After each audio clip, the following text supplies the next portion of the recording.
বাংলাদেশের আসল ইতিহাস যে কি এটা নিয়ে বর্তমান সময়ে আমরা যতটা কনফিউজড, আমার মনে হয় না আমাদের জীবন দশায় এতটা কনফিউজড আমরা কখনো ছিলাম।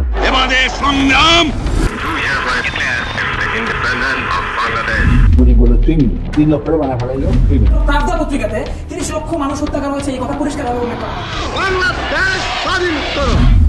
শুধু ইতিহাস না, সোশ্যাল মিডিয়ার এই যুগে ব্রেন ওয়াশ করা এত সহজ যে আমরা অনেকেই খেল হারিয়ে ফেলি কিভাবে ফ্যাক্ট আর ফিকশনকে আলাদা করব। আজকের ভিডিওতে শহীদের সংখ্যা 3 লক্ষ নাকি 30 লক্ষ এটা বের করব না। তাহসান ভাইয়ের ওয়াইফের পাস্ট কেমন ছিল এটাও আমাদের আলোচনার বিষয় না, বরঞ্চ কোনো একটা তথ্য, স্টেটমেন্ট কিংবা ঘটনা নিয়ে মাতামাতি করার আগে সেটাকে কিভাবে জাজ করতে হয় এই গুরুত্বপূর্ণ বিষয়টা নিয়ে আলোচনা করব। আমরা বোঝার চেষ্টা করব ফ্যাক্ট, ন্যারেটিভ, অ্যাজাম্পশন এবং বায়াসের মধ্যে পার্থক্য, যেটা আপনাকে যে কোনো বিতর্ক কিংবা সিচুয়েশন অ্যানালাইজ করতে কয়েক ধাপ এগিয়ে রাখবে। একটা জিনিস কিন্তু বুঝতে হবে, মীর জাফর যদি ইতিহাস লিখত, সিরাজউদ্দৌলা হতো সবচেয়ে বড় বেঈমান।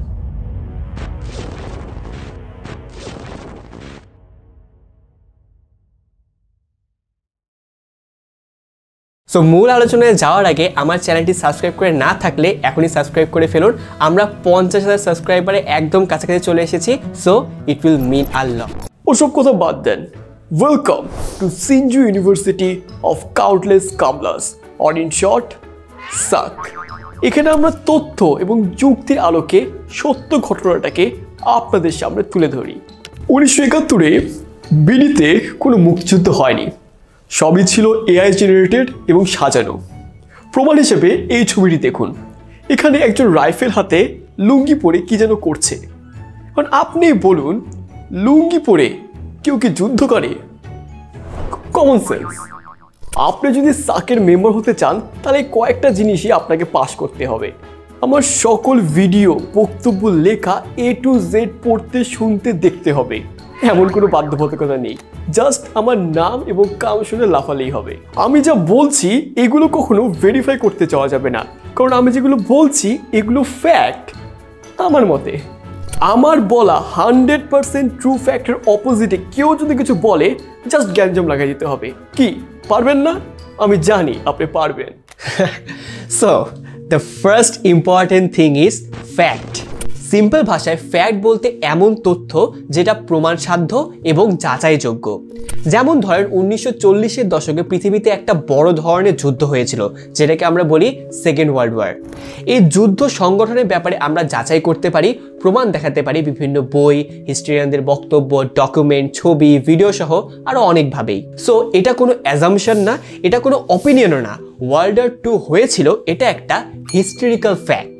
আবার সি লেভেলে পানি 100 ডিগ্রি সেলসিয়াসে ফোটা শুরু করে, এটা আপনি বিভিন্ন অথেন্টিক সোর্স থেকে জানতে পারবেন কিংবা নিজেও টেস্ট করতে পারবেন।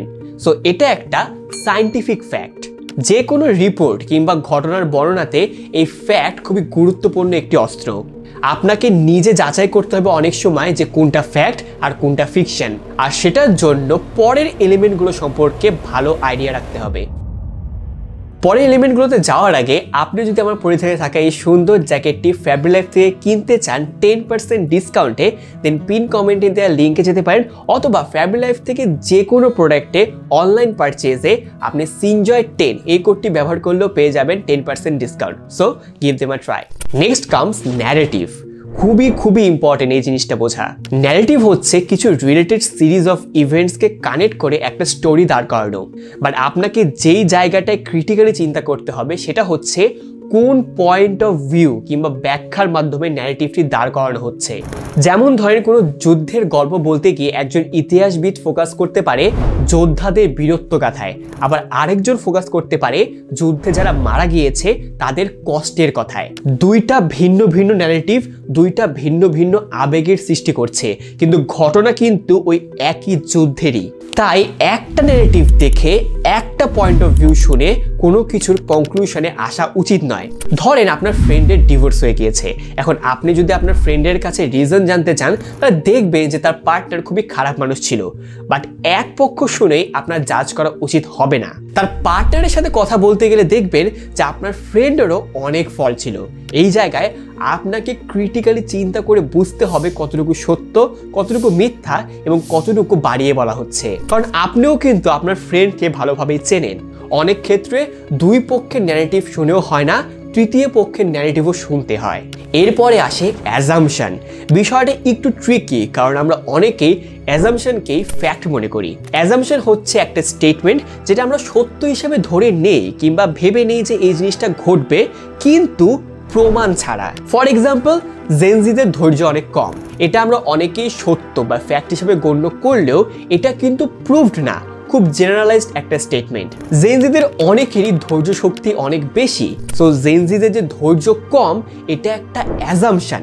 এটাকে যদি আপনি ফ্যাক্ট হিসেবে চিন্তা করে ফেসবুক কাঁপিয়ে ফেলেন, then congrats, you are a proud member of SUCK. Fact এবং অ্যাজাম্পশনকে আলাদা করতে হলে অপর পক্ষকে কিছু প্রশ্ন করতে হবে। আপনি কিভাবে জানেন এটা সত্য? আপনি যে ক্লেমটা করছেন এটার কি কোনো প্রুফ আছে? আপনি এই তথ্য কোথায় পেয়েছেন? খালি অপর পক্ষের অ্যান্সার শুনলেই হবে না, আপনাকে নিজেকেও প্রুফ খুঁজতে হবে। এই ইনফরমেশনকে আমি বিভিন্ন রিলায়েবল সোর্স দ্বারা ভেরিফাই করতে পারি।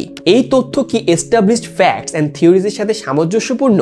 এই ক্লেমকে কন্ট্রাডিক্ট করার মতো কোনো এভিডেন্স কি আছে?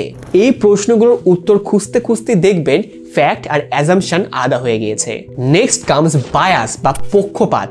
মানুষ আবেগী জীব, আমরা সার্টেন জিনিস, মানুষ কিংবা গোষ্ঠীর প্রতি পক্ষপাতমূলক আচরণ দেখিয়ে থাকি, এটা নর্মাল। আমাদের আবেগ, মতামত, উদ্দেশ্য দ্বারা এই বায়াসনেস প্রভাবিত হয়। আমি যদি আমার মাকে নিয়ে একটা বই লিখি, খুবই স্বাভাবিক আমি তাকে একটা ভালো ক্যারেক্টার হিসেবে স্থাপন করার চেষ্টা করব, তার ভালো দিকগুলোকে তুলে ধরবো উদ্দেশ্য ভেদে অতিরঞ্জিতভাবে। চিন্তা করেন, আপনার প্রতিবেশী কেউ যখন মারা যায় কিছু কমন ডায়লগ কিন্তু আমরা শুনতে পাই, মানুষটা খুব ভালো ছিল, খুব সৎ ছিল, সবসময় অন্যের উপকার করতো ইত্যাদি। এখন টু বি অনেস্ট, সেই মানুষের অবশ্যই খারাপ দিকও ছিল, কিন্তু ওই মুহূর্তে আমরা মৃত ব্যক্তির খারাপ পার্টে ফোকাস করি না, একটা আবেগের জায়গা থেকে বায়াসনেস কাজ করে। সো আপনি যখন কোনো বক্তব্য, ভাষণ কিংবা বই পড়বেন, আপনাকে অবশ্যই স্পিকারের বায়াসনেস বা পক্ষপাতের কথা চিন্তা করতে হবে। বিটিভি দেখে বাংলাদেশ সরকারকে জাজ করা যাবে না। তো এতক্ষণে আমরা ফ্যাক্ট, ন্যারেটিভ, অ্যাজাম্পশন আর বায়াসনেসের ব্যাপারগুলো বুঝলাম, পার্থক্য জানলাম। এবার একটা গঠনমূলক আলোচনায় আসা যেতে পারে, খুবই ইজি। কিন্তু আরেকটা খুবই ইম্পর্টেন্ট জিনিস আপনাকে ধরতে হবে, সেটা হচ্ছে মোটিভ। আপনার সামনে তথ্যকে এমনভাবে উপস্থাপন করা হবে, ক্ষেত্র বিশেষে ইনফরমেশন এমনভাবে ম্যানিপুলেট করা হবে যে আপনি উপর থেকে ফ্যাক্ট আর ফিকশনের মধ্যে পার্থক্য করতে পারবেন না। তাই যে কোনো দল, প্রতিষ্ঠান কিংবা ব্যক্তির অন্ধভক্ত হওয়ার আগে, তাদের মিষ্টি কথায় ভোলার আগে তাদের মোটিভ বা উদ্দেশ্য বোঝার চেষ্টা করুন। দুনিয়া খুব সরলভাবে চলে না, সবারই স্বার্থ থাকে, উদ্দেশ্য থাকে।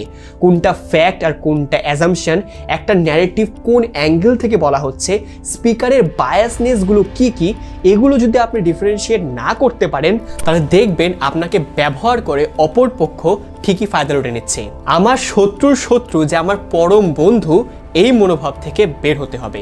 আসলে আমাদের শিক্ষা ব্যবস্থায় আমাদেরকে এমনভাবে তৈরি করেছে যে আমরা অনুগত থাকতে বেশি পছন্দ করি, প্রশ্ন করতে পারি না, ক্রিটিক্যালি চিন্তাও করতে পারি না।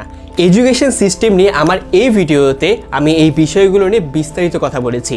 এই ভিডিওর পর অবশ্যই দেখতে পারেন যদি না দেখে থাকেন। আমরা যাতে হুজুগে বাঙালি না হয়ে যাই, ফ্যাক্ট চেক করা যাতে শিখতে পারি, ধাপ করে নিজের মতামত বা সোশ্যাল মিডিয়ায় যে কোনো কিছু শেয়ার দিয়ে না ফেলি, এই বিষয়গুলো নিয়ে সত্যিকার অর্থে কাজ করা প্রয়োজন। কারণ একটা জিনিস বুঝতে হবে, দুইটা সমাজ বই পড়ে কিংবা দুইটা ইউটিউব ভিডিও দেখে তৈরি হওয়া ইতিহাসবিদ আমাদের প্রয়োজন নেই। বর্তমানে মানুষকে নিজের ভক্ত বানানো আসলে খুবই সোজা। ওরা যেটাকে পছন্দ করে না সেটাকে কয়েকটা গালি দিয়ে দিব, আর যেটাকে পছন্দ করে সেটা সম্পর্কে কিছু ভালো কথা বলবো। অপমানের পরিমাণটা বেশি হতে হবে, কারণ জেনজিদেরকেও তো অ্যাট্রাক্ট করতে হবে। ব্যাস, ওরা আমার অন্ধভক্ত। এই অন্ধভক্তদেরকে আমি যাই বলি না কেন, তারা সেটাই মেনে নেবে। ইভেন আমি যদি কোনো অপিনিয়নও দিই, তাও সেটাকে তারা ফ্যাক্ট হিসেবেই গণ্য করবে। টপ স্টুডেন্টস অফ সাক, হা হা হা, এটাই বাস্তব।